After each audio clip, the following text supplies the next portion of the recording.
أهلا بيكم في مطبخ ليليان. النهاردة هنعمل مع بعض كعب الغزال أو المنين بالعجوة، من المخبوزات الحلوة قوي ممكن نعملها في الصيام أو الفطار، وهنعمله بطريقة بسيطة جدا من غير ما تحتاجوا تفردوا العجوة لوحدها والعجينة لوحدها، بخطوات سهلة جدا هنخلص كل الكمية بتاعتنا بسهولة. لو لسه ما عملتوش سبسكرايب للقناة ما تنسوش تعملوا سبسكرايب للقناة ولايك للفيديو. يلا نبتدي. نحتاج نص كيلو من دقيق جميع الأغراض أو دقيق الكحك والبسكوت، وهنحتاج كوباية، أنا استخدمت كوباية من السمنة النباتي، ممكن تستخدموا نص الكمية من السمنة ونص الكمية زيت، ممكن تستخدموا طبعا سمنة بلدي.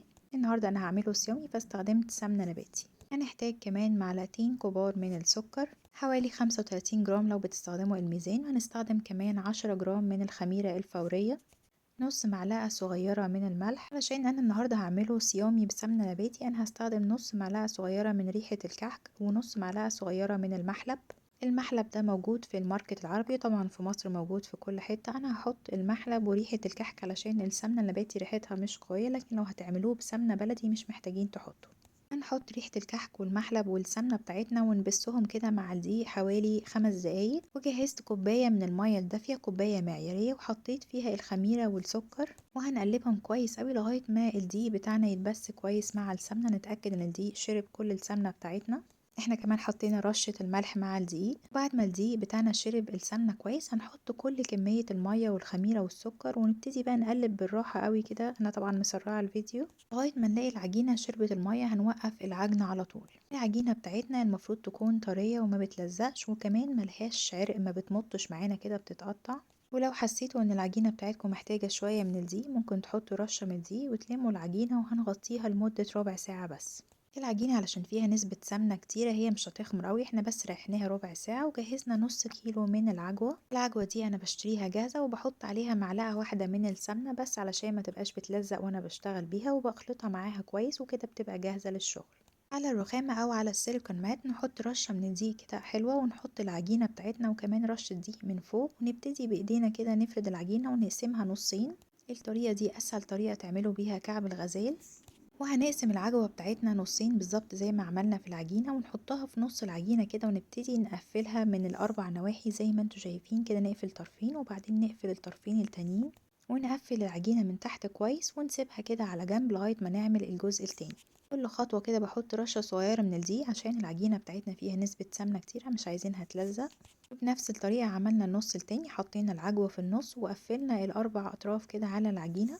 بالطريقة دي لما نيجي نفرد العجينة تتفرد مرة واحدة العجينة مع العجوة، ما نحتاجش نفرد العجينة لوحدها والعجوة لوحدها. بعد ما ريحنا العجينة كده 10 دقايق هنبتدي ناخد رشة من الدقيق ونفرد أول قطعة من العجينة. عملناها زي ما انتوا شايفين العجينة والعجوة اتفردوا مع بعض. فردناها بسمك مش رفيع قوي، وعلى طول عملناها رول، حتى لو كان فيه جزء مفهوش عجوة مش مشكلة. وعملنا القطع التانية من العجينة بنفس الطريقة. وبعد كده بعد ما سيبناهم 10 دقايق كمان نبتدي ناخد الرول اللي عملناه ده ونرفعه بايدينا كده، نبرمه لغاية ما نوصل للسمك اللي انتوا عايزين قطع كعب الغزال بتاعتكم. ممكن ترفعوا عن كده لو بتحبوا. وبعد كده جهزت خليط من العسل الاسود والمية، معلقة المعلقة، يعني معلقة عسل اسود معاها معلقة من المية. دهنت بيه العجينة كويس، وبعد كده هغطيها بقى بالسمسم حلو قوي. بلفها لفة كمان كده بايدي عشان اتأكد ان السمسم لزق حلو قوي. وبعد كده بنقطعها بالسكينة قطع قد بعض بالظبط. وكده نبقى وصلنا لشكل قطع كعب الغزال من غير ما نعمل مجهود كتير. هنحطهم بقى على صينية مش مدهونة اي حاجة، ونبتدي نعمل الرول التاني.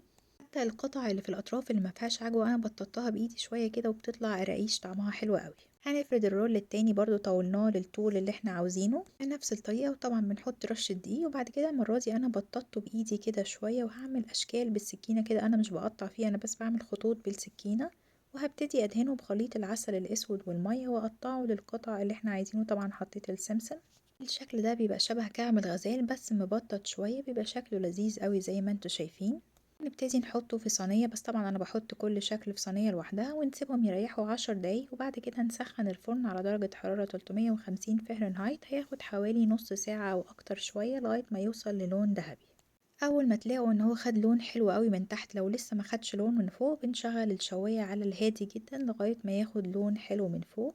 ما تستعجلوش عليه، خلوه يتحمص حلو علشان يطلع مقرمش من بره ومن جوه. وما تعلوش النار عن 350 فهرنهايت او 180 سلسيوس علشان كله يتحمص حلو قوي. جربوا تعملوا كعب الغزال بالعجوة في البيت، بيبقى لذيذ قوي في الصيام كسناك أو تاكلوه للفطار، وقولولي رأيكم. ولو عجبكم الفيديو ما تنسوش تعملوا لايك للفيديو، سبسكرايب للقناة، وأشوفكم في وصفة تانية. Thank you.